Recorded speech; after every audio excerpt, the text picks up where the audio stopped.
menjatuhkan pidana terhadap terdakwa 1. Sen Vivanto, terdakwa 2. Ramadhania Ardiansyah Bakri, terdakwa 3. Anindra Ardiansyah Bakri. Oleh karena itu, dengan pidana penjara masing-masing selama 1 tahun.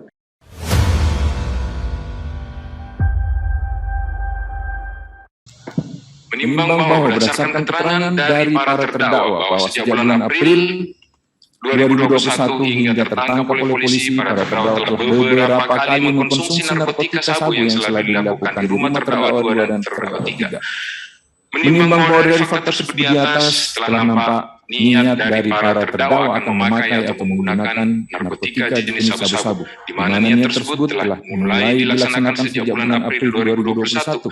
Terdakwa 2 menyuruh terdakwa 1 untuk pergi membeli sabu-sabu seharga Rp1.700.000 yang tujuannya untuk dikonsumsi secara bersama-sama oleh para terdakwa. Hal mana dapat dibuktikan dengan hasil uji urin dari masing-masing para terdakwa yang berdasarkan laporan analisis screening sampel nafsa dari Laboratorium Kesehatan Daerah Dinas Kesehatan Pemerintah Provinsi Daerah Khusus Ibu Kota Jakarta terhadap urin terdakwa 1, terdakwa 2, dan terdakwa 3 tanggal 9 Juli 2021 diperoleh hasil positif mengandung metamfetamina. Menimbang bahwa selain itu, dalam perkara Ko, majelis hakim menilai bahwa di dalam perbuatan para terdakwa ternyata tidak terdapat bukti-bukti yang cukup menurut hukum kalau para terdakwa terlibat dengan transaksi peredaran narkotika baik sebagai pengedar, penjual, atau akan menyerahkan narkotika tersebut kepada orang lain. Para terdakwa membeli sabu-sabu tersebut semata-mata hanya digunakan untuk diri sendiri oleh para terdakwa. Menimbang bahwa dengan merujuk pada pengertian penyalahguna sebagai orang yang menggunakan narkotika tanpa hak atau melawan hukum yang dihubungkan pula dengan jurisprudensi Mahkamah Agung RI pada putusannya nomor 13/1388/K/Pitsus/2011 tanggal 3 Agustus 2011 yang memuat kaidah hukum.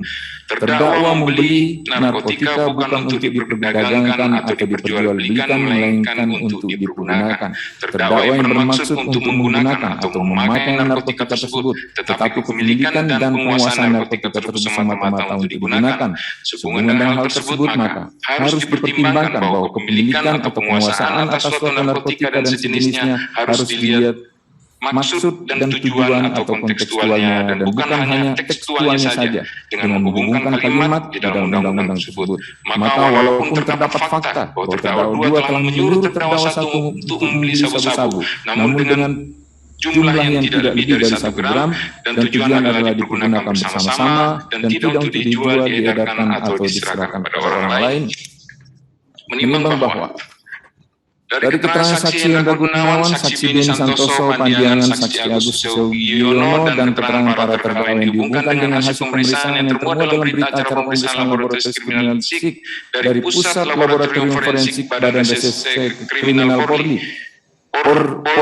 nomor lab 2923/NNF/2021 tanggal 16 Juli 2021 terhadap barang bukti berupa 1 bungkus plastik bening berisikan kristal warna putih dengan berat nil to 0,5653 gram, diberi nomor barang bukti 1704/2021/NF adalah benar mengandung metamfetamina, terdaftar dalam golongan 1 nomor urut 61 lampiran Undang-Undang RI nomor 35 tahun 2009 tentang narkotika. Menimbang bahwa berdasarkan uraian pertimbangan tersebut di atas, majelis hakim berpendapat perbuatan para terdakwa memenuhi unsur sebagai penyalahguna atau memenuhi unsur narkotika golongan 1 bagi diri sendiri. 3 unsur melakukan, menyuruh melakukan, atau turut serta melakukan perbuatan. Menimbang bahwa ketentuan pasal 55 ayat 1 ke 1 KUHP menurut majelis adalah untuk menentukan peran atau keterlibatan dari terdakwa dalam mewujudkan suatu tindak pidana. Sehingga ketentuan pasal ini biasanya digunakan jika terdakwanya lebih dari 1 orang. menimbang bahwa dalam perkara aku mengenai bentuk keterlibatan dari masing-masing para terdakwa bagi majelis hakim sudah sangat jelas mengarah pada perbuatan langsung yang dilakukan secara bersama-sama oleh para terdakwa. Sebab mereka adalah orang yang secara bersama-sama, secara langsung menggunakan narkotika sabu-sabu dengan cara bergantian yang dilakukan di dalam kamar di rumah terdakwa 2 dan terdakwa 3, sehingga delik melakukan perbuatan telah terwujud oleh masing-masing para terdakwa yang sebagaimana dimaksud dalam ketentuan pasal 55 ayat 1 ke 1 KUH pidana yang semuanya dipandang sebagai orang yang melakukan perbuatan. Menimbang bahwa dengan demikian unsur ini harus dipandang telah terpenuhi pula. Menimbang bahwa oleh karena semua unsur dari pasal 127 ayat 1 huruf A Undang-Undang RI nomor 35 tahun 2009 tentang narkotika junto pasal 55 ayat 1 ke 1 KUH pidana terpenuhi, maka para terdakwa haruslah dinyatakan terbukti bersalah melakukan tindak pidana yang didakwakan dalam dakwaan tunggal. Menimbang bahwa oleh karena tidak terdapat hal-hal atau alasan-alasan yang dapat menghapuskan sifat tindak pidana maupun sifat pertanggungjawaban pidana terhadap diri para terdakwa, sehingga para terdakwa haruslah dijatuhi pidana. Menimbang bahwa dengan terbuktinya seluruh unsur dalam dakwaan tunggal penuntut umum tersebut, maka majelis hakim tidak akan mempertimbangkan mengenai tuntutan pidana dari penuntut umum dan pembelaan dari para terdakwa dan tim penasihat hukumnya tersebut sepanjang mengenai keterbuktian seluruh unsur-unsur pasal 127 ayat 1 huruf A Undang-Undang RI nomor 35 2009 tentang narkotika, di mana antara penuntut umum dan para terdakwa serta tim penasihat hukum para terdakwa mempunyai pendapat yang sama. Menimbang bahwa di dalam surat tuntutannya, penuntut umum memohon agar majelis hakim agar para terdakwa ditempatkan pada lembaga rehabilitasi medis dan rehabilitasi sosial Rumah Sakit Ketergantungan Obat Cibubur, Jakarta Timur untuk menjalani rehabilitasi medis dan rehabilitasi sosial secara rawat inap masing-masing selama 12 bulan. Sedangkan penasihat hukum para terdakwa memohon agar para terdakwa ditempatkan untuk menjalani masa rehabilitasi medis dan rehabilitasi sosial di lembaga rehabilitasi Van Kampus di Cisarua, Bogor selama 6 bulan.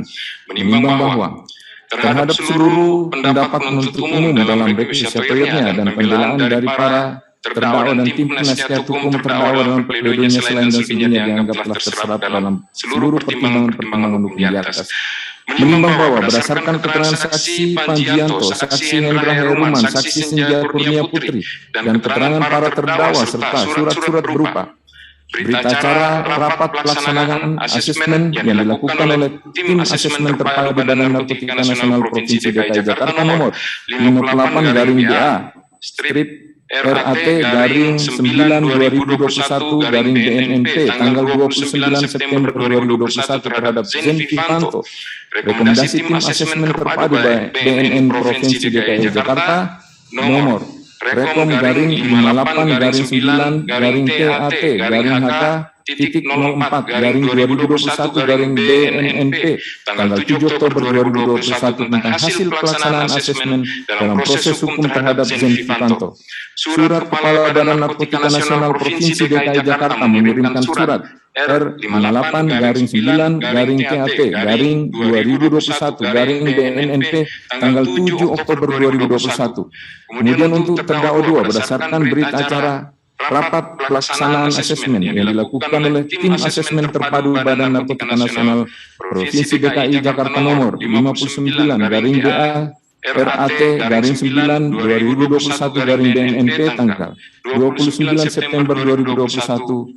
Rekomendasi tim asesmen terpadu Badan Narkotika Nasional Provinsi DKI Jakarta nomor Rekom garing 59 garing 9 TAT garing HK 04 garing 2021 garing BNNP tanggal 7 Oktober 2021 tentang hasil pelaksanaan asesmen dalam proses hukum terhadap Ramadhania Ardian Sabakri dan surat Kepala Badan Narkotika Nasional Provinsi DKI Jakarta mengirimkan surat nomor R59/9 garing 2021 garing BNNP tanggal 7 Oktober 2021 hasil rekomendasi TAT atas nama Ramadhania Ardian Sabakri. Dan untuk terdakwa 3 berdasarkan berita acara rapat pelaksanaan asesmen yang dilakukan oleh tim asesmen terpadu BNN Provinsi DKI Jakarta nomor 60/BA-RAT-9/2021/BNNP tanggal 29 September 2021 Anindra Ardiansyah Bakri. Atas nama Anindra Ardiansyah Bakri. Rekomendasi tim asesmen terpadu Badan Narkotika Nasional Provinsi DKI Jakarta nomor Rekom 60/9-TAT-HK-04-2021-BNNP tanggal 7 Oktober 2021 tentang hasil pelaksanaan asesmen dalam proses hukum terhadap Anindra Ardiansyah Bakri dan surat Kepala Badan Narkotika Nasional Provinsi DKI Jakarta mengirimkan surat nomor R60/9-TAT-2021-BNNP tanggal 7 Oktober 2021 tentang hasil rekomendasi TAT atas nama Anindra Ardiansyah Bakri dengan kesimpulan bahwa para terdakwa wajib menjalani rehabilitasi selama 3 bulan. Menimbang bahwa berdasarkan hal-hal yang diuraikan di atas, dapat disimpulkan bahwa para terdakwa telah menjalani masa rehabilitasi sejak tanggal 10 Juli 2021. Namun, apakah para terdakwa akan dijatuhkan hukuman dengan menjalani rehabilitasi atau dipidana dengan pidana penjara? Majelis Hakim akan mempertimbangkannya sebagai berikut. Menimbang bahwa hakim memiliki kewenangan penuh untuk menjatuhkan pidana atau tindakan terhadap seseorang yang telah terbukti secara sah dan meyakinkan bersalah melakukan tindak pidana narkotika. Menimbang bahwa untuk memberikan takaran yang tepat mengenai hukuman yang akan dijatuhkan terhadap diri para terdakwa, Majelis Hakim akan mempertimbangkan berbagai dimensi yang melingkupi penjatuhan pidana atau tindakan dengan memperhatikan aspek sosio-yuridis agar putusan yang dijatuhkan dapat memberikan manfaat baik bagi para terdakwa untuk tidak mengulangi perbuatannya atau efek jerah dan untuk mencegah terulangnya kembali tindak pidana yang akan dilakukan baik oleh para terdakwa maupun terhadap masyarakat pada umumnya. Sehingga putusan yang dijatuhkan dapat memberikan dasar keadilan, nilai manfaat dan kepastian hukum. Menimbang bahwa dalam memutus perkara tindak pidana sebagaimana ketentuan pasal 127 ayat 1 huruf A Undang-Undang nomor 35 tahun 2009 tentang narkotika, hakim wajib memperhatikan ketentuan sebagaimana dimaksud dalam pasal 54, pasal 55, dan pasal 103 Undang-Undang RI nomor 35 tahun 2009 tentang narkotika. Menimbang bahwa ketentuan pasal 54 menyebutkan pecandu narkotika dan korban penyalahgunaan narkotika wajib menjalani rehabilitasi medis dan rehabilitasi sosial. Maka hubungan dan ketentuan tersebut dalam pasal 103 juga telah menentukan sebagai berikut. Dalam ayat 1, hakim yang memeriksa perkara pecandu narkotika dapat A. Memutus untuk memerintahkan yang bersangkutan menjalani pengobatan dan atau perawatan melalui rehabilitasi jika pecandu narkotika tersebut terbukti bersalah melakukan tindak pidana narkotika. Atau B. Menempatkan untuk memerintahkan yang bersangkutan menjalani pengobatan dan atau perawatan melalui rehabilitasi jika pecandu narkotika tersebut tidak terbukti bersalah melakukan tindak pidana narkotika. Ayat 2. Masa menjalani pengobatan dan atau perawatan bagi pecandu narkotika sebagaimana dimaksud pada ayat 1 huruf A diperhitungkan sebagai masa menjalani hukuman. Menimbang bahwa dari ketentuan tersebut di atas, maka dalam hal penyalahgunaan narkotika dapat dibuktikan sebagai pecandu narkotika atau terbukti sebagai korban penyalahgunaan narkotika wajib menjalani rehabilitasi medis dan rehabilitasi sosial. Menimbang bahwa untuk itu akan dipertimbangkan terlebih dahulu apakah para terdakwa dapat dikualifikasi sebagai pecandu narkotika atau korban penyalahgunaan narkotika. Menimbang bahwa berdasarkan ketentuan pasal 1 angka 13 Undang-Undang RI nomor 35 tahun 2009 tentang narkotika, yang dimaksud pecandu narkotika adalah orang yang menggunakan atau menyalahgunakan narkotika dan dalam keadaan ketergantungan pada narkotika baik secara fisik maupun secara psikis. Sedangkan yang dimaksud dengan ketergantungan narkotika adalah kondisi yang ditandai oleh dorongan untuk menggunakan narkotika secara terus-menerus dengan takaran yang meningkat agar menghasilkan efek yang sama, dan apabila penggunaannya dikurangi dan atau dihentikan secara tiba-tiba menimbulkan gejala psikis, gejala fisik dan psikis yang khas. 3. Pasal 1 angka 14 Undang-Undang RI nomor 35/29 tentang narkotika.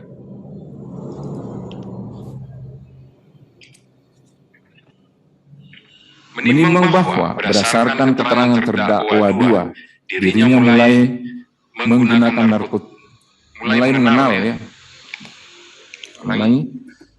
menimbang bahwa berdasarkan keterangan terdakwa 2, dirinya mulai mengenal narkotika dari teman-temannya, namun pada saat itu hanya melihat teman-temannya menggunakan narkotika. Dan pada tahun 2014, ketika orang tua atau bapak terdahulu telah meninggal dunia, sejak saat itulah sampai dengan bulan April 2021, terdakwa merasa sangat kehilangan dan merasa sedih. Akan tetapi terdakwa 2 tidak pernah menceritakan tentang kesedihannya kepada siapapun. Sedangkan terdakwa 2 selalu dituntut untuk tampil sempurna di hadapan publik. Hingga akhirnya sejak bulan April 2021, terdakwa 2 mulai menyuruh terdakwa 1 untuk membeli narkotika untuk dipergunakan secara bersama-sama dengan terdakwa 3, yang tujuannya terdakwa 3 juga mengkonsumsi narkotika sabu adalah karena ingin menghilangkan kelemahan-kelemahan yang ada pada dirinya yang selama ini tidak pernah ditunjukkan.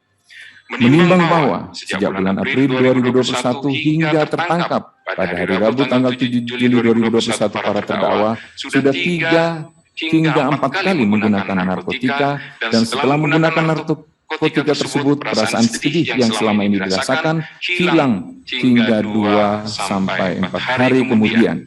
Namun, jika para terdakwa tidak menggunakan narkotika, tidak pula merasakan apa-apa. Menimbang bahwa dari fakta tersebut di atas, majelis menilai para terdakwa belumlah dapat dikualifikasi sebagai pecandu, karena tidak dapat menunjukkan fakta bahwa para terdakwa menggunakan narkotika dalam keadaan ketergantungan pada narkotika, baik secara fisik maupun secara psikis, yang harus dilakukan secara terus-menerus dalam waktu yang cukup lama. Para terdakwa juga tidak dapat dikualifikasi sebagai korban penyalahgunaan narkotika, karena para terdakwa menggunakan narkotika dengan maksud dan tujuan sebagaimana tersebut di atas, bukan karena menggunakannya secara tidak sengaja atau karena dibujuk, diperdaya, ditipu, dipaksa, dan atau diancam untuk menggunakan narkotika, melainkan para terdakwa dengan sengaja dan sadar ketika menggunakan narkotika tersebut. Hal mana ditandai dengan terdakwa 2 menyuruh terdakwa 1 membeli narkotika, dan dengan sengaja terdakwa 2 yang merakit sendiri alat hisap sabu lalu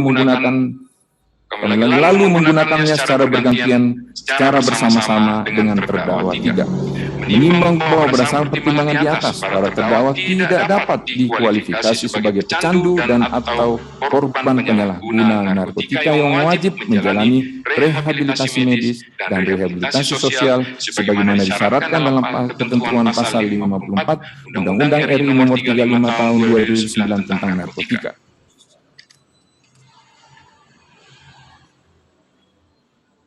Menimbang bahwa oleh karena para terdakwa terbukti telah melakukan tindak pidana penyalahgunaan narkotika golongan 1 bagi diri sendiri yang dilakukan secara bersama-sama, maka menurut majelis hakim pidana yang patut dijatuhkan kepada para terdakwa adalah pidana penjara.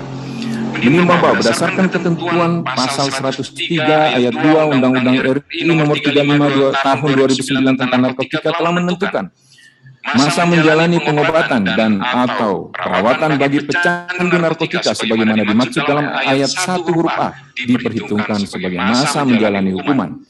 Menimbang bahwa dari ketentuan pasal 103 ayat 2 di atas hanya diperuntukkan kepada pecandu narkotika yang telah menjalani pengobatan dan atau perawatan melalui rehabilitasi yang dapat diperhitungkan sebagai masa menjalani hukuman. Namun oleh karena para terdakwa tidak termasuk dalam kualifikasi sebagai pecandu narkotika, maka masa rehabilitasi yang telah dijalaninya tidak dapat dikurangkan atau diperhitungkan sebagai masa menjalani hukuman. Menimbang bahwa terhadap barang bukti yang akan menimbang bahwa terhadap barang bukti yang diajukan di persidangan selanjutnya akan dipertimbangkan sebagai berikut. menimbang bahwa barang bukti yang diajukan oleh penuntut umum di persidangan berupa 1 buah plastik klip bening berisikan narkotika jenis sabu dengan berat neto 0,5653 gram, 1 buah bong atau alat hisap narkotika jenis sabu.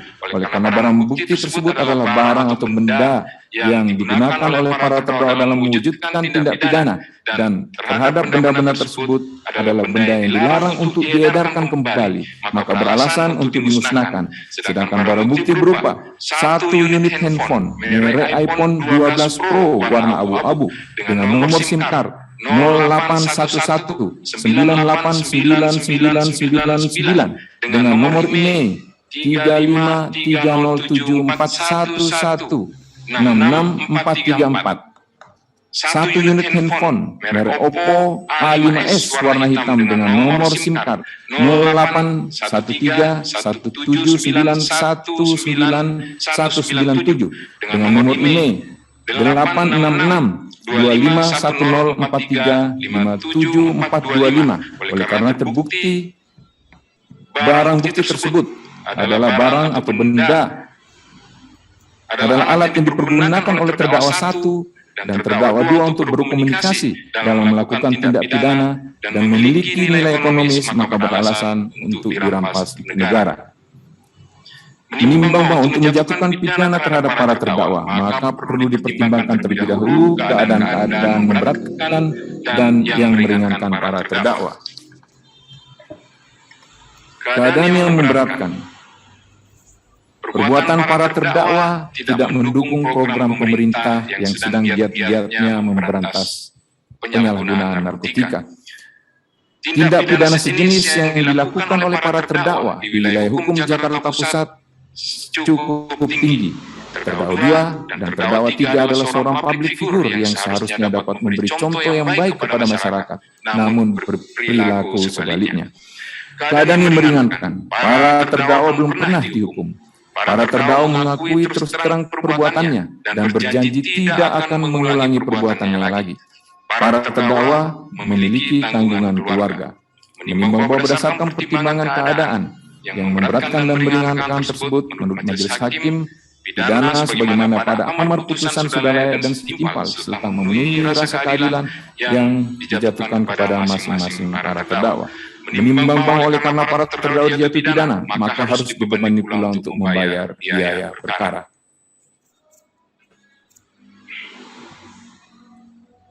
Memperhatikan pasal 127 ayat 1 huruf A Undang-Undang Republik Indonesia nomor 35 tahun 2009 tentang narkotika, pasal 55 ayat 1 ke 1 KUH pidana, Undang-Undang RI nomor 8 tahun 1981 tentang hukum acara pidana, serta peraturan perundang-undangan lain yang bersangkutan, mengadili: 1. Menyatakan terdakwa 1 Zen Vivanto, terdakwa 2 Ramadhania Ardiansa Bakri, terdakwa 3 Anindra Ardiansa Bakri telah terbukti secara sah dan meyakinkan bersalah melakukan tindak pidana menyalahgunakan narkotika golongan pertama bagi diri sendiri yang dilakukan secara bersama-sama.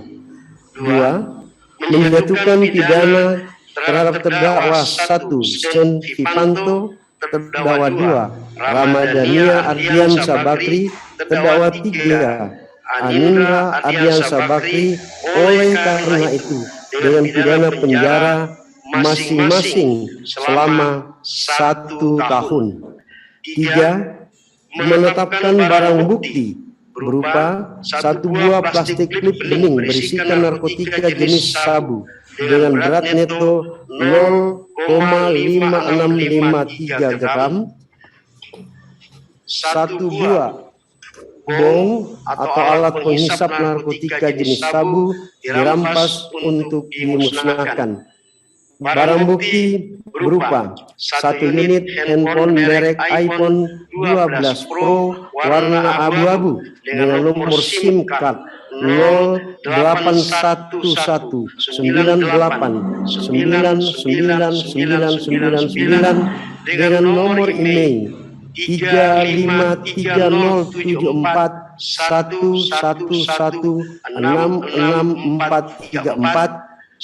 unit handphone merek Oppo A5s warna hitam dengan nomor SIM card 081317919197 dengan nomor email 8662510435745 dirampas untuk negara. 4. Membebankan biaya perkara kepada para terdakwa masing-masing sejumlah Rp5.000. Demikianlah diputuskan dalam sidang permusyawaratan Majelis Hakim Pengadilan Negeri Jakarta Pusat pada hari Selasa tanggal 11 Januari 2022 oleh kami, Muhammad Dhani, Sarjana Hukum Magister Hukum sebagai Hakim Ketua, Pasal Henry, Sarjana Hukum Magister Hukum, dan Bintang AL, Sarjana Hukum Magister Hukum, masing-masing sebagai hakim anggota yang diucapkan dalam sidang yang terbuka untuk umum pada hari dan tanggal itu juga oleh Hakim Ketua dengan didampingi oleh para hakim anggota tersebut, dibantu oleh M. Indra Lesmana, Sarjana Hukum Magister Hukum, Panitra Pengganti pada Pengadilan Negeri Jakarta Pusat, serta dihadiri oleh Nur Yunardi, Sarjana Hukum Penuntut Umum, dan para terdakwa didampingi penasihat hukumnya. Para terdakwa, demikian putusan Majelis Hakim. Terhadap putusan tersebut, undang-undang memberikan hak kepada para terdakwa. Yang pertama, diberikan hak untuk segera menerima putusan. Yang kedua, diberikan hak untuk menolak putusan untuk selanjutnya menggunakan upaya hukum banding. Yang ketiga, hak untuk mempelajari terlebih dahulu putusan ini sebelum menentukan sikap apakah saudara menerima atau menolak putusan. Untuk selanjutnya saya mohon pada para terdakwa untuk menentukan, sebelum menentukan sikap, silahkan berkomunikasi atau berkonsultasi dengan tim penasihat hukum saudara. Silakan. Hak yang sama juga berlaku bagi penuntut umum kecuali hak untuk mencabut pernyataan menerima putusan untuk selanjutnya menggunakan upaya hukum. Itu hanya dimiliki oleh terdakwa. Silakan sikapnya bagaimana? Izin yang mulia, kita menggunakan waktu yang diberikan undang-undang pikir selama 3 hari. Iya. Demikian seluruh rangkaian pemeriksaan perkara telah selesai. Yang mulia, mohon izin sebelum diakhiri boleh kami menyampaikan sesuatu. Cukup ya. Apalagi yang mau disampaikan. Terima kasih yang mulia. Bismillahirrahmanirrahim. Sehubungan dengan klien kami tadi menyampaikan bahwa langsung banding, sehingga dalam hal ini apa yang menjadi putusan Majelis Hakim menurut kami secara hukum belum bisa dilaksanakan atau belum inkrah. Terima kasih yang mulia. Itu adalah haknya penuntut umum melaksanakan putusan. Eksekusi putusan menjadi jurisdiksi oleh jaksa. Demikian seluruh rangkaian pemeriksaan perkara yang telah selesai sudah cukup dan ditutup.